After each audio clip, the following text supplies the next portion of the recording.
Butereevu neera nkwanirizaako ku mukutu ogwa Point Media UG lunaku olwaleero lwakuna ennaku z'omwezi 4 mwezi gwa mukaaga omwaka 2026 wonna w'osinzidde okuba ng'ogoberera omulimu gw'okola gw'amaanyi ate gwe yakatweyungako nkwaniriza era ne nkutegeeza ky'olina okukola okusigala ng'ofuna updates ku nsonga nga bwe zitambula genda mu maaso obeere ng'osubscribinga teekako notification bell tubeere nga tutambulira wamu bulungi nnyo. Kakati Robert Kyagulanyi Ssentamu yeetaba mu kisaawe eky'ebyobufuzi wano mu ggwanga erya Uganda mu mwaka gwa 2017 naye buli kati y'akyali opposition leader oluvannyuma lw'okuba nga yakunga abavubuka bangi nnyo okusookera ddala okuyitira mu kisinde ekya People Power oluvannyuma ne bagenda mu maaso okutandikawo ekibiina ekya National Unity Platform ekyakyusibwa era okukakkana nga beetabye mu kalulu k'omwaka gwa 2021 ne 2026 wabula ng'oggyeko okuba nti Robert Kyagulanyi Ssentamu alina okulwanisa obwannakyemalira mu gavumenti ya Gen. Yoweri Kaguta Museveni effugabbi ettemu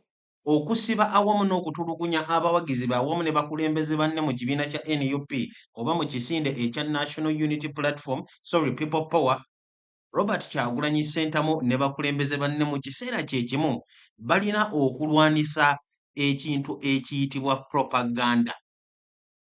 Gwawuliriza ku mukutu tulabye abantu ab'enjawulo abamu ku bo nga baali babaddeko ku ludda lwa Robert Kyagulanyi Ssentamu abalala nga tebabeerangako ku ludda lwa Robert Kyagulanyi Ssentamu wabula nga bavaayo okwogera oba okuttaanya ensonga ez'enjawulo nga zikoona Kyagulanyi ne bakulembeze banne oba ekibiina ekya National Unity Platform wabula ekibuuzo ebiseera ebisinga kibeera nti mu ebyo ebivaayo okwogerwa abantu abo ab'enjawulo mubeeramu amazima oba nedda. Kakati olw'okuba wabeerawo ekibuuzo ekyo ensonga ze bavaayo okwogerako ne zifuuka propaganda. Ensangi zino tulaba nga abakulembeze b'ekibiina kya NUP bangi nnyo bagenda mu maaso okulumbibwa. David Loyce Rubongoya ennaku eziyiseeko emabega waliwo ababalaze nti si basanyufu okusinziira ku butya bwazze ng'akwasaganyaamu ensonga nga ssaabawandiisi w'ekibiina ekya National Unity Platform era omukulu ono kyamwetaagisizza okugenda ku mukutu ogumu okuvaayo okuttottola n'okunnyonnyola ensonga nga bwe zikolebwa mu kibiina kya NUP era bo balaba batya abo abavaayo okubavumirira. Kakati gw'awuliriza ku mukutu propaganda ono ajjira mu ngeri ez'enjawulo era nga mu January w'omwaka gwa 2022 Robert Kyagulanyi Ssentamu ng'ayitira ku mukutu gwe ogwa Facebook yavaayo okunnyonnyola propaganda ow'enjawulo butya bw'aleetebwa era n'atemaatema n'okutemaatema bantu ki abatera okuleeta propaganda na mu ngeri ki gye bamuleetamu. Gw'awuliriza ku mukutu propaganda asobola okuba nga asinziira ku mbeera ebaddewo oba okusinziira ku mbeera eyo eyiiyiziddwa omuntu omu nga tebeeranga nawooko wabula n'agiteekawo. Propaganda asobola okubeera mu biti ebyo bibiri okusinziira ku kibaddewo oba okusinziira ku kitabangawo wabula omuntu n'asalawo nti ekyo kyagenda okusaasaanya era kyagenda okwogera. Mu kiseera kye kimu propaganda ono asobola okuva mu bantu abeerimbika okuba nti bali mu kukola constructive criticism. Criticism kwe kuvumirira ekintu n'ovaayo n'okriticizinga nga tokyagadde n'oyogera ku kibi ekiyinza okuva mu ekyo ky'oli mu kwogerako. Wabula constructive criticism kwe kuvaayo okwogera ku nsobi oba ekibi ekikoleddwa wabula nga ogezaako okukikubako ttooki kitereezebwe ate mu bulungi so si mu mutima omubi oba olw'okuba oyagala kuteekawo kyankalano. Kakati waliwo n'abantu abaleeta propaganda naye nga beekwese w'emabega ekiyitibwa constructive criticism. Abo Robert Kyagulanyi Ssentamu mu bubaka bwe bwe yavaayo okuwandiika tugenda kuba tubutunulamu okusobola okulaba nga ggwe ali ku mukutu ogwa Point Media UG osobola okwongera okutegeera ensonga eyo wabula okusookera ddala tugenda kusooka n'akatambi aka David Lewis Rubongoya ssaabawandiisi w'ekibiina ekya National Unity Platform ng'avaayo okuttottola n'okunnyonnyola ensonga nga bwe zirabika oba nga bwe zigenda wali eri mu kibiina ekya National Unity Platform mu kiseera kye kimu ng'ayanikula n'abo bennyini abeerimbika oba abeefuula nti nno ba kibiina wabula ate bwe badda emabbali ne basalawo okutandika okwonoona erinnya ly'ekibiina awamu n'abakulembeze b'ekibiina. Katulabe obubaka buno tugenda kuba tukomawo ate twongere okunnyonnyoka ensonga eno. National Unity Platform David Lewis Lubongoya nabadde wano wiiki ewedde ne mutwanjulira kabinenti egenda okutukulembera mu parliament then ne abagenda okutuula ku bukiiko obw'enjawulo. Now we have voices amaloboozi agatomeregana. Amaloboozi agamu gawagira okugenda okulayira n'okulonda kabinenti. Amaloboozi amalala gagamba kati nga bw'onnyonnyodde akalulu kabbibwa n'ebiringa ebyo. Lwaki then tuba tugendayo mu palamenti gye tumanyi nti tuyinza okuba tetulina kye tugenda kukolayo omuwendo mutono, kalulu baakabba tetukkiriziganya nabo. They use the word legitimizing the system. What's your take? Ekisooka mbasaagala nnyo okuddamu abantu naye of course manyi nti banjawulo.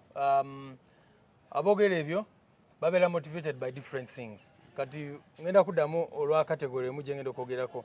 Naye bawulira boogera ebyo tuba categorizinga. Waliwo abantu munange bo nga boogera ignorantly. Oba oliawo ng'ensonga tebakitegeera bulungi nnyo naye ne beesanga olw'embeera eno Museveni gy'atutaddemu n'osanga abasunguwavu naye nga oba oliawo tebafunye information emala.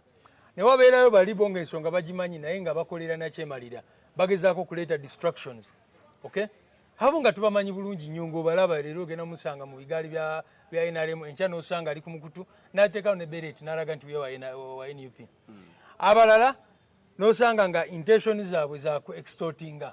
Bwe njogera kino bagenda kumpita bampeeyo kino n'ebirala bwe bityo. So abantu babeera motivated by different things. Tuba tutera nnyo okukubiriza abantu baffe aba NUP nti begendereza abamu ate okumaliriza nga bawabisibwa bali abali mu byabwe. Okay, kubanga ffe tubadde wano ebbanga eriwerako tumanyi motivation z'abantu era nabo oluusi bamaliriza oluvannyuma lw'okwokya najja nakugamba munange kino nakiyingira nga sitegedde bano baali banvugisa n'ebirala bwe bityo naye kanzire ku nsonga eyo gyeyogeddeko. Ekisooka kituufu baatubba ffenna buli omu akimanyi. Nga bwe nali nyanjula abantu bali nabagamba nti tetwalyagadde kubeera mu mbeera eno naye aboogera ebyo kiringa abaali bagamba lwaki twagenda mu kalulu. Okay? Kubanga bw'obanga oli mu system ya nakyemalira mu bintu by'olina okukola oba ekibiina bye kirina okukola kwe kufuba nnyo okukozesa buli opportunity okugezaako ku nnafu ya system eyo n'okugezaako okulaga bannansi ffe twali badde banjawulo tutya ffe ng'abantu. Abamu baali batugamba nti temugenda na mukulonda ne tubagamba bwe tutagendayo oba ogenda kuba Museveni 100% agenda kuba 100% oba aleeteyo ekibiina akisponsoring akiteekeko akiweeyo 20% ye creating the opposition eyiye osange nga ne audience gy'ofuna. Okay?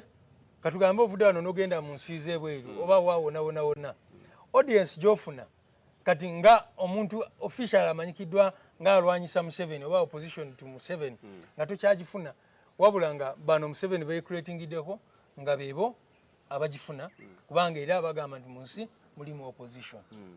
So ffe tutunuulira ekiri wano kati olwaleero n'enkya n'oluddako etumanya nti ekisingira ddala obukulu kwe kulaba nga tusigala ku mulamwa.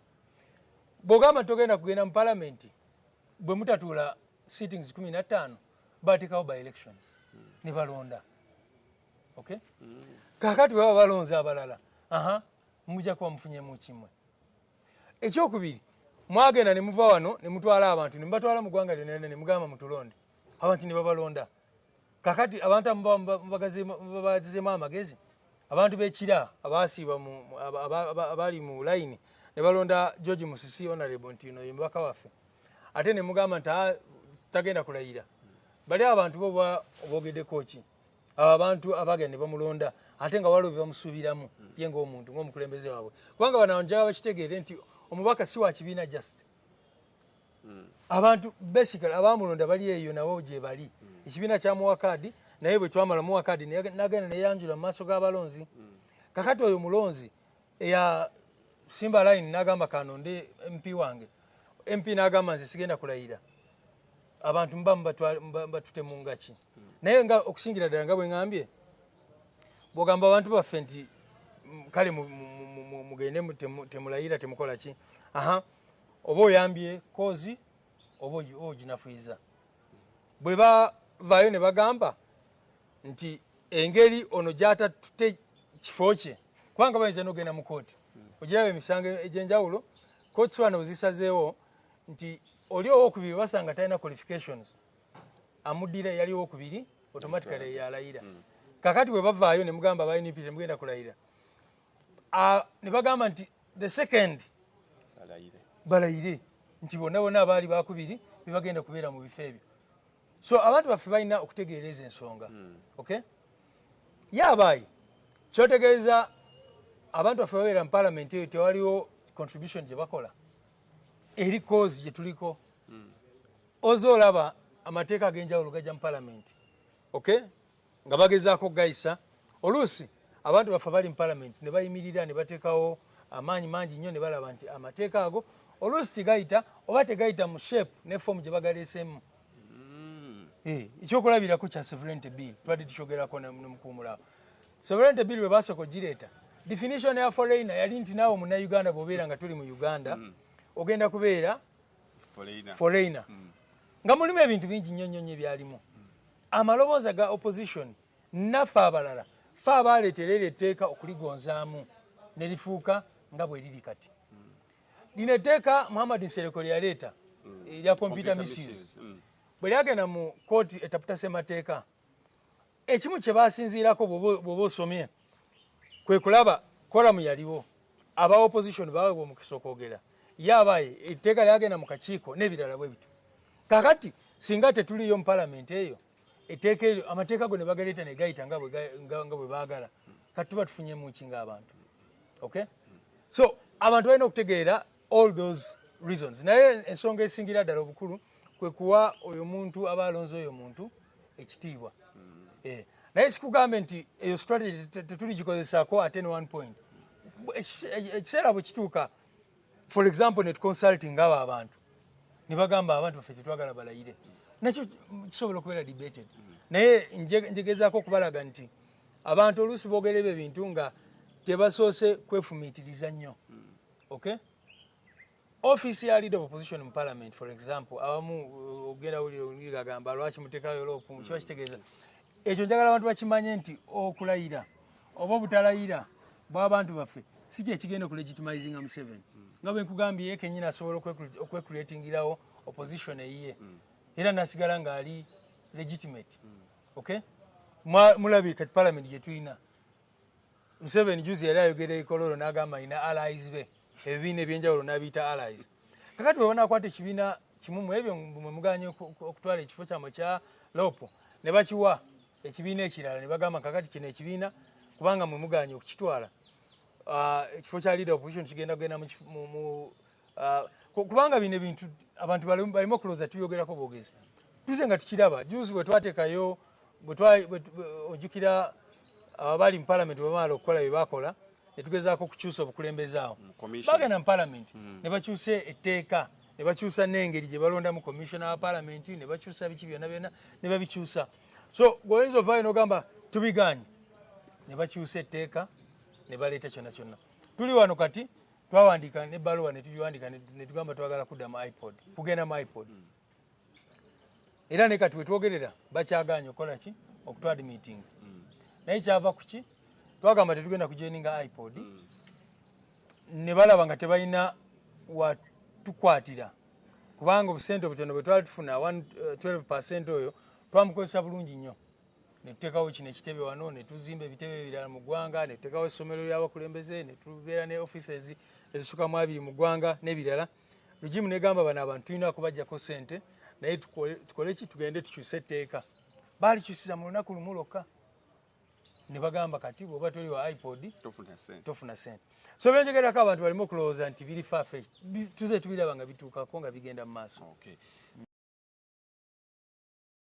kakati gwe yali ku mukutu ogwa Point Media UG ensonga David Rees Rubongo yanga bw'azitaanyiza n'awa n'ebyokulabiko suubira nti nno bisuubira zeetaagisa okuddamu wabula agenze mu maaso n'amenyaamenya bantu ki abatera okuvaayo okusaasaanya propaganda ono abantu abamanyi ki ekigenda mu maaso wabula ne basalawo nti bajja kukola ekyo oba bajja kutambuza oba bajja kwogera ebyo bye bamanyi nti nno biri mu kuttaatanya era bireetawo akavuyo anyway Ekibinja ekirala eky'abantu kye kyabo aboogera mu butamanya nga tebamanyi ki kituufu kiri mu kugenda mu maaso, nga tebamanyi amazima ddala galiwa oba obutuufu bw'ensonga ddala bwe buliwa. Abo nabo kibinja ky'abantu. Kakati bwe nkutegeezezaako ku nsonga eya propaganda era ne nkutegeeza ddi Robert Kyagulanyi Ssentamu yayingira mu kisawe kino eky'ebyobufuzi mu ggwanga lyattu erya Uganda, ekyo kitegeeza nti nno ye mukulembeze naddala ku ludda oluvuganya gavumenti asoose okufuna ekizibu ng'ekyo. Dr. Kizza Besigye gwe tumanyi obulungi ennyo ng'ono yaliko mu ggye oba mu magye era nga yali muyeekera mu NRA mu lutalo olwaleeta General Yoweri Kaguta Museveni mu bukulembeze, naye kennyini nnyini ebbanga ery'emyaka 25 lyamaze nga awakanya gavumenti ya General Yoweri Kaguta Museveni, tuwulidde ebintu bingi nnyo ebigenze mu maaso okumwogerwako, ng'omwo mwe muli n'ensonga ey'okuba nti General Yoweri Kaguta Museveni y'amukozesa. Bino byonna propaganda mu kumanya oba mu butamanya bigenze mu maaso okwogerwa.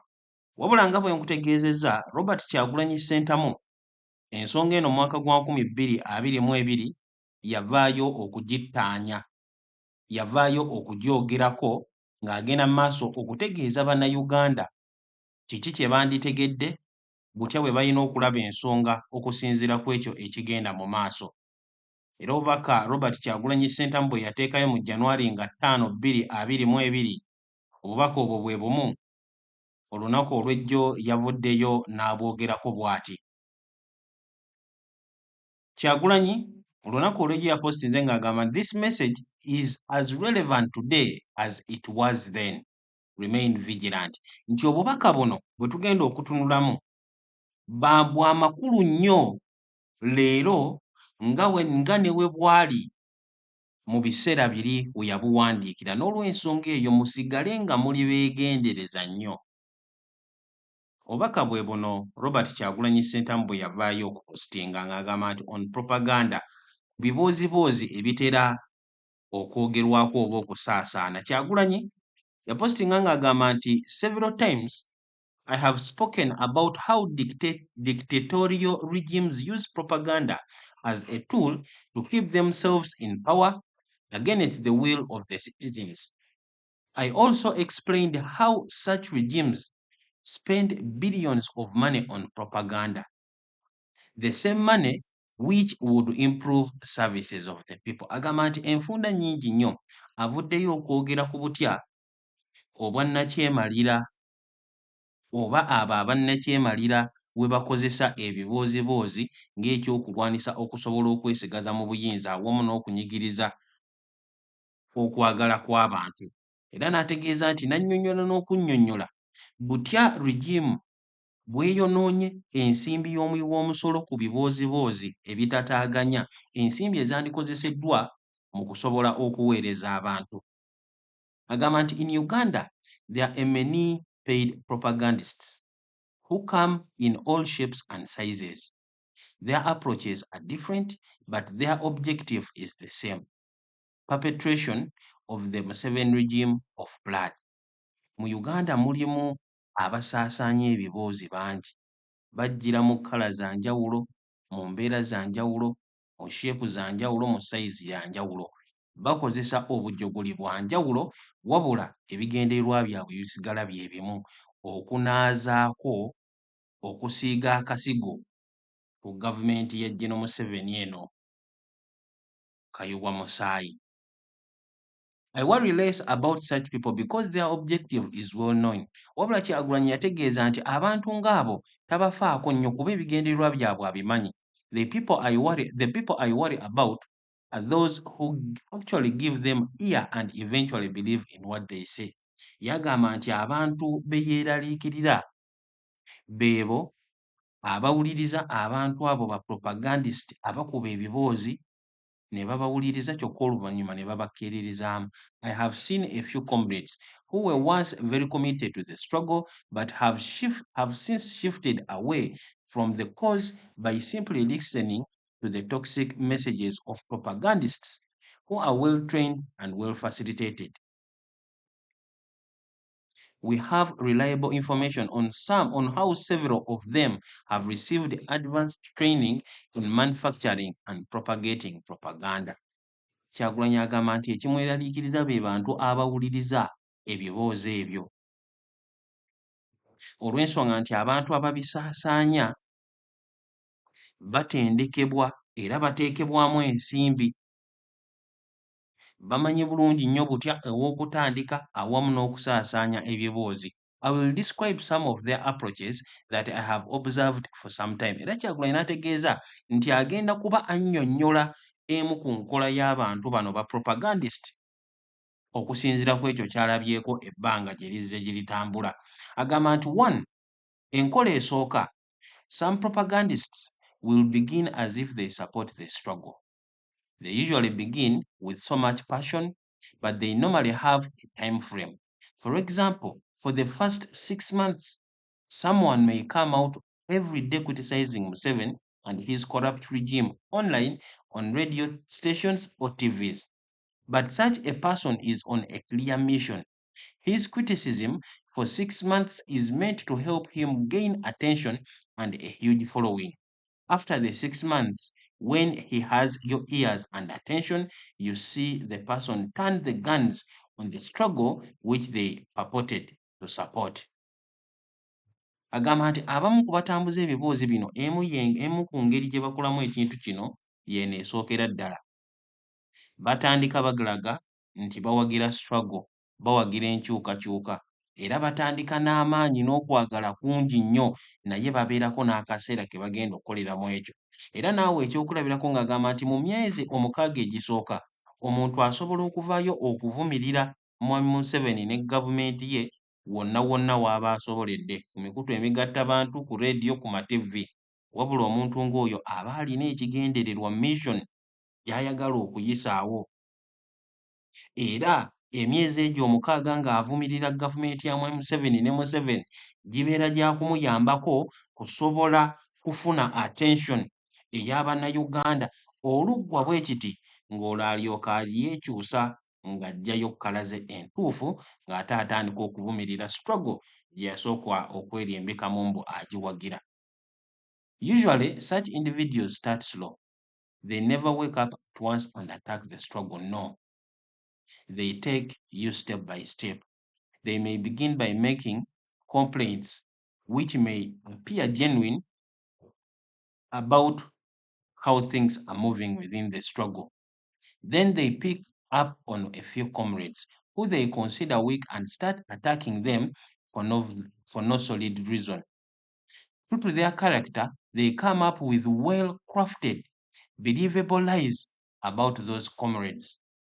They normally take some time before launching an all-out war on the cause. Agamba nti abantu bano batandika we bati, batandika mpola mpola, tebazuukuka lumu ne batandika okukola obulumbaganyi. Nedda, ensonga bazitambuliza mutendera ku mutendera.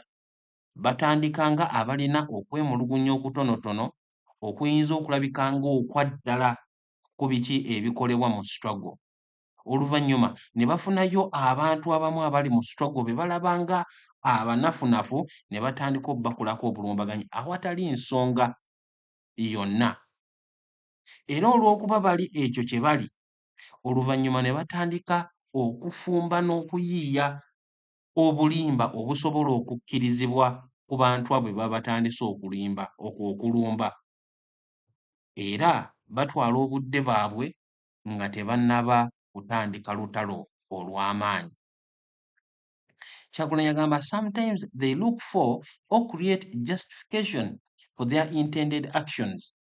Someone may attack a comrade within the struggle, and when that comrade responds, the propagandist uses that as an opportunity to call everyone else a hooligan, and that becomes their starting point. Another person may make some unreasonable demands from the leadership, well knowing that it is not possible for those demands to be granted. Once that happens, they use it as an opportunity to launch all manner of accusations against the cause and its leadership.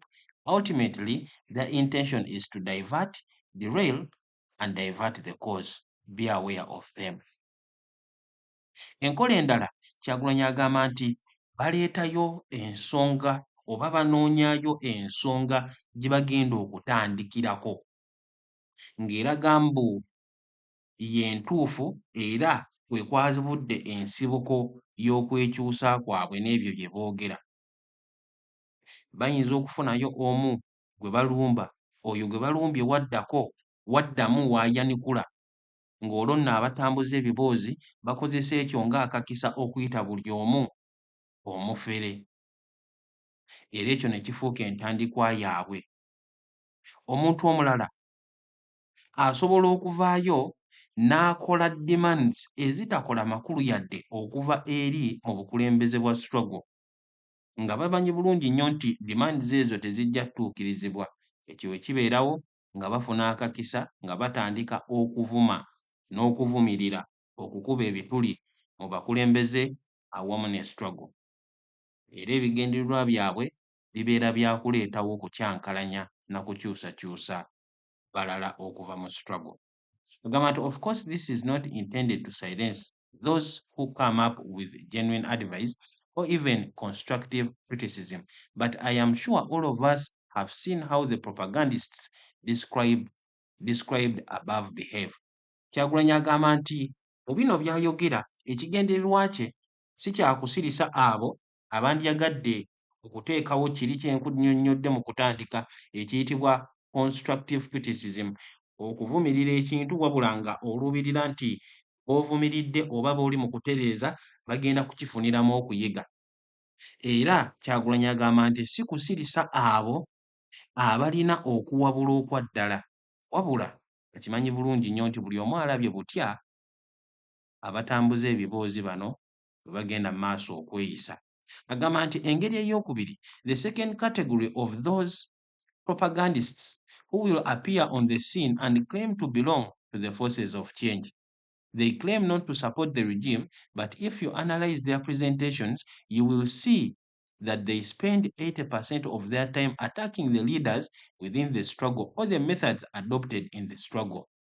They spend only 20% or less of their time talking about how they do not like Museveni and his corrupt regime. These ones claim to know how everything should run, but are never willing or even able to come and be part of the implementation of what they say. In fact, their approach is to attack every strategy you adopt. If Nup leadership does not call for protests, they will criticize us every day for not calling for protests. When you hear them speak, you may think they will be the first people on the street when protests called.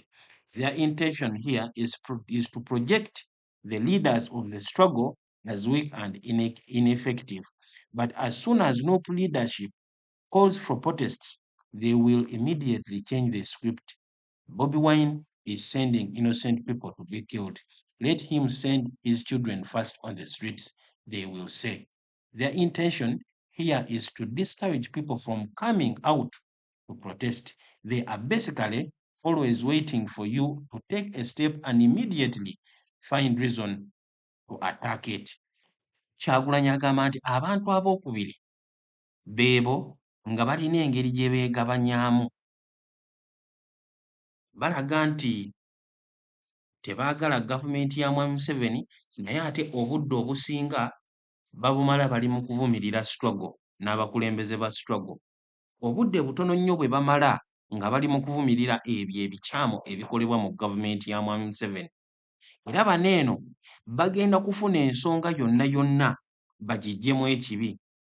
Bwe balaba ng'obukulembeze bwa struggle tebulagidde bantu kugenda kwekalakaasa nga bagamba nti kaakati struggle teri mu maanyi. Bwe balaba ng'obukulembeze bwa NUP busindisa abantu okwekalakaasa ate nga bagamba nti kaakati Kyagulanyi asindikayo abantu abatalina musango battibwe kyokka nga tasindiseeyo baana be. Bano bo babeera balindirira ekintu kyonna kyonna okuvaayo bafune ew'okulumbira kyokka nga beerimbika mbu bali mu struggle. Agamba nti I saw such things about the recent Kayunga election fraud. They first asked why we were all focused on Kayunga as if the rest of the country did not matter. On the day of the voting, when the results showed us in a clear win, they said Museveni was giving that one to us. One of them said, if Museveni did not want NUP to win, they would not have win. By morning, when Byabakama and Chobutinji announced their coup, they asked why NUP did not focus fully on Kayunga and ensure they collected DRR forms.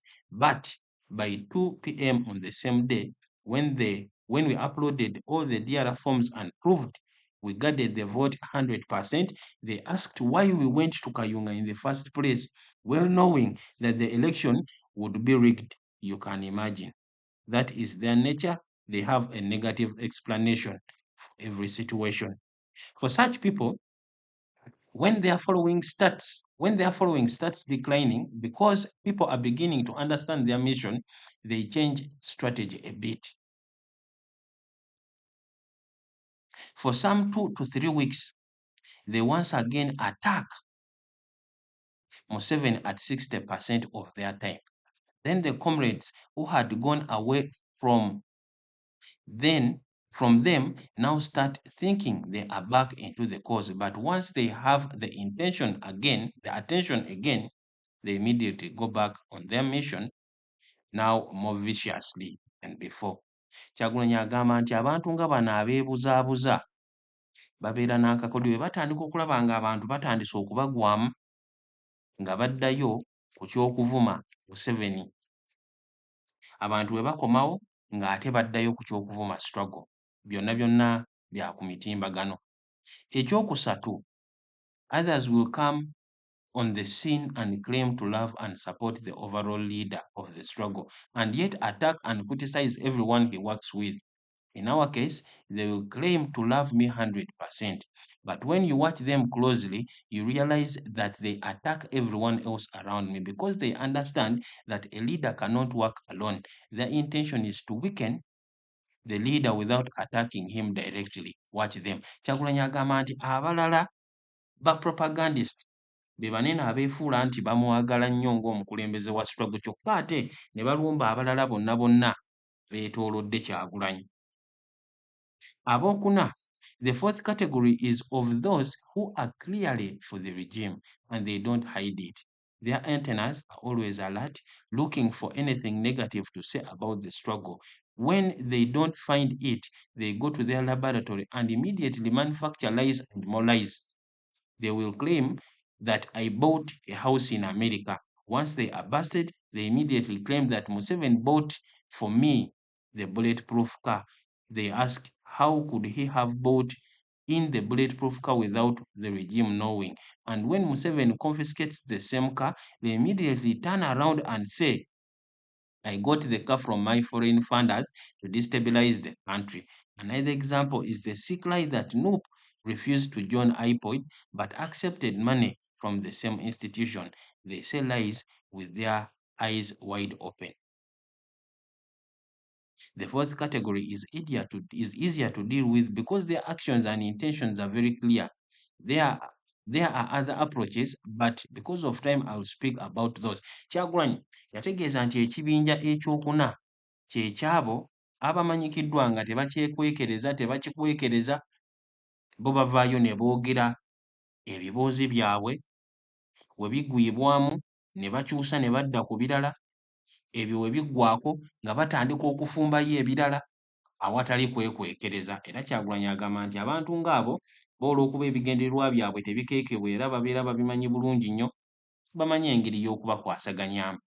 Ebyo bye bibinja ebina ebyabo abafumba ebiboozi kugezaako okwonoona n'okunafuya struggle. Kakati kwebyo byonna ebigenda mu maaso mu kaseera kano mu kibiina ekya National Unity Platform, gwe ali ku mukutu ogwa Point Media UG, oba oliawo okusinziira ku ebyo by'owulidde tugenda mu maaso okuttaanya n'akatambi ka David Lois Rubongo yange tukalabye nga nnyonnyola ebimu ku ebyo ebikolebwa mu kibiina kya NUP na lwaki bikolebwa, osobola okugenda mu maaso okumanya kiki ekigendererwa ky'abantu abo oba ekyomuntu oyo kye kiyinza okubeera. Sigenda kusukkawo wano eno, mwebale nnyo, mwebale ddala okusigala nga mukyekuumidde ku mukutu. Kambagalize olunaku olulungi era mweraba.